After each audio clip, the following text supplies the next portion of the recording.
Today we're talking all about the Certina DS Action GMT, apart from we're in Iceland and we're trying to get some of my bucket shots, and I'm bringing you along for the ride.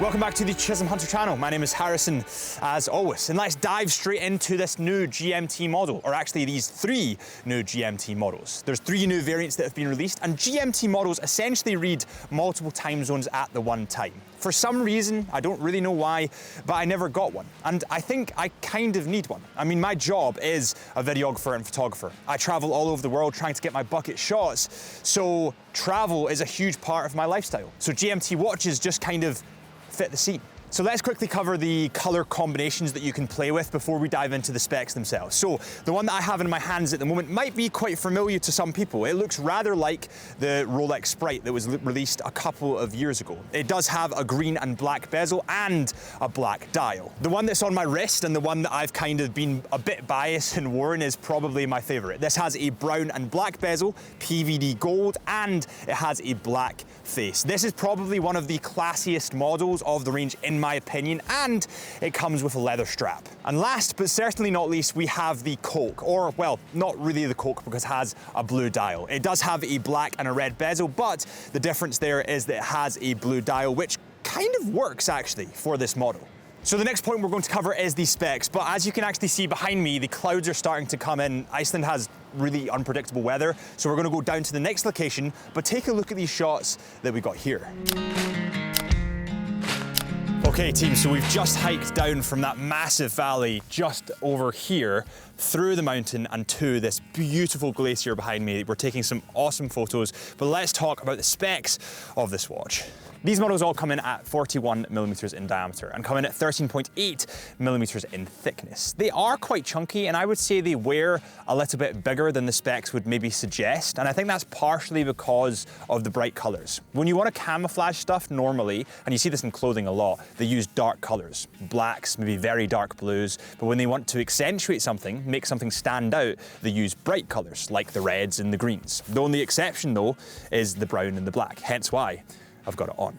The lug-to-lug on these models comes in at 49.5 millimeters, and that's kind of the spec that you can base most of the sizing aspects off of. I know that when I don't talk about lug-to-lug, people get quite upset, so that is the lug-to-lug of these models. Now they come in 316L stainless steel, and the bracelet and build quality of these watches is pretty awesome. Please remember that Certina is also owned by Swatch Group, and Swatch Group produce Omega, Tissot, Blancpain. They have a plethora of watches in their grasp, and for some reason people just don't talk about Certina enough, and I think they're awesome.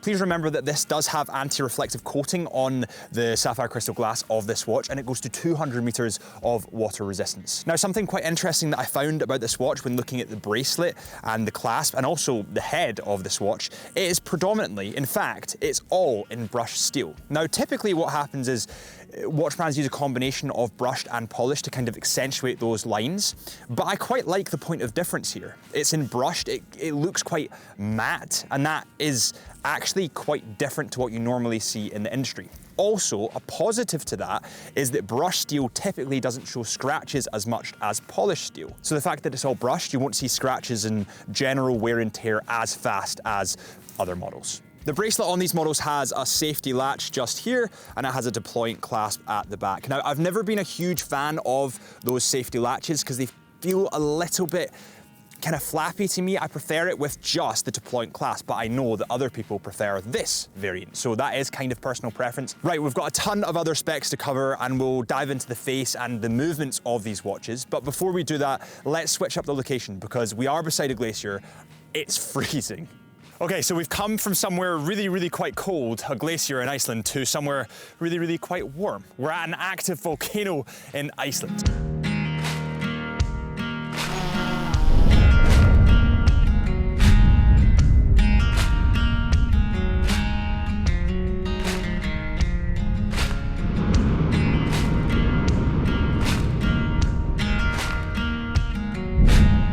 let's cover the movement and a couple of detail flares from the Certina model. The bezel on these models is bi-directional, so it turns both ways. It's not unidirectional like most divers. And the reason for that is that you have a day and night zone, and that is to show when you're traveling what time it is in other zones. The numerals on the bezel are big, bold and white and extremely easy to read, so there's no kind of difficulty telling the time on this watch. Sometimes watches can get that little bit too complicated and they forget the purpose of the actual watch is to read it quickly at a glance. This hasn't forgotten it. It's definitely kept that at the core of its agenda. The hour markers on these models are big and bold. You have a combination of circles and kind of rectangular triangles, if that makes any sense at all. The date window is at the 3 o'clock mark, which isn't my personal favorite. I do prefer 6 o'clock date windows, if I'm totally honest, but that's just kind of a personal preference thing. I feel like being a photographer, as you guys would have seen, that kind of makes the dial more symmetrical, and in my line of work, I like symmetry. All of these models have a big, bold GMT hand. You have a green, a silver, and also a red. I think the green on this dial, the one I'm looking at right now, is actually really cool. It pops out and it's not too kind of limey green. It kind of looks a little bit darker in person, which is really, really, really nice. It looks quite classy. Just below the 12 o'clock mark, you of course have the Certina logo, and above the 6 o'clock mark, you have the Powermatic 80, the DS Action, which of course is the model of watch, and also a GMT. And the GMT text is actually colored depending on the color that your bezel is, so this one is green. When you flip the watch round, you can see that it has an open caseback. And I'm a huge fan of open casebacks, especially on affordable watch models. I feel like it just adds an extra layer of value, an extra layer of class, being able to see into the beating heart of your watch. I feel like it makes it more of an enthusiast's watch. And I know that people might kill me in the comments for that, but that's my opinion. So let's talk about the movement. The movement on this model is the Powermatic 80.661. It of course is a GMT movement, so it has a second time zone function and it's fully automatic. It has 80 hours of power, which is pretty awesome for a watch of this price. It has a Nivercon balance spring, and of course this is an ETA movement. The movement itself, if you look on the back, the actual rotor is decorated with the Certina logo. It's quite nice to have that little flair added on there. Now remember, the ETA is owned by Swatch Group. Swatch Group's the kind of mammoth that owns Omega, Blancpain and a ton of other brands. So you can expect really good quality from their movements. And that's kind of how they can manufacture movements a little bit cheaper and make them a little bit more affordable, but keep the quality. I am just a huge fan of the fact that Certina are expanding on the DS Action Diver range. I was a huge fan of those watches, and I kind of feel like they were overlooked in the industry. People kind of gravitated to more hype models like the Tissot PRX and maybe some of the Seikos, but they kind of forgot about Certina, and they're a really awesome, high quality, low cost brand, which I really like. So I like the fact they're expanding that DS Action range, if you want to call it that. I like these new GMT models, and they are adventure watches. And I've taken this watch on quite the adventure. And on that note, thank you guys so much for watching. If you do enjoy these more action-packed videos, these more outdoors videos, please consider hitting that subscribe button. We're gonna watch this beautiful sunset just to my left, and also drone an active volcano. And I'll see you guys real soon.